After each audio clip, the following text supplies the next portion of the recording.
السلام عليكم. قصيدة للمحاميات كتبها الشاعر ياسر الشقايطاوي. أنا ما أعرفش جنسيته، لكن هي قصيدة جميلة جدا هنقولها مع بعض.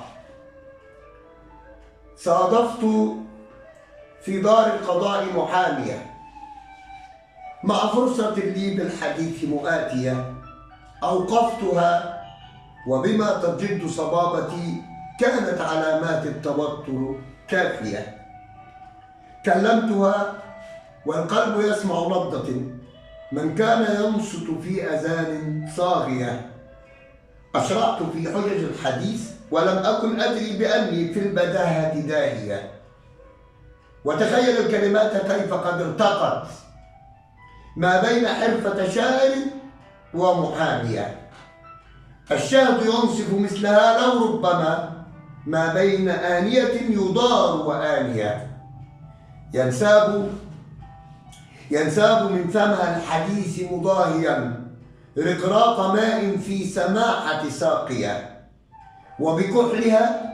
وبكحلها سر كما لو أنها للتو كانت في عزاء باكية.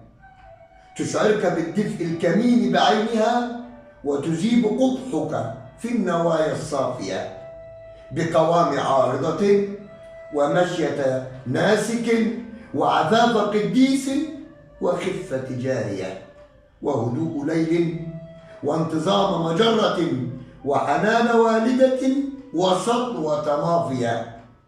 ثقة لها بالنفس مثل سفينة في الليل باتت في المرافئ راسية.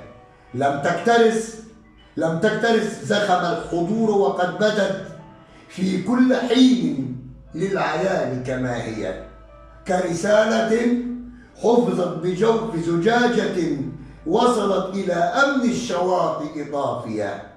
من غير جرح بالحديث تبسمت، وبكل ما تعني العبارة راقية.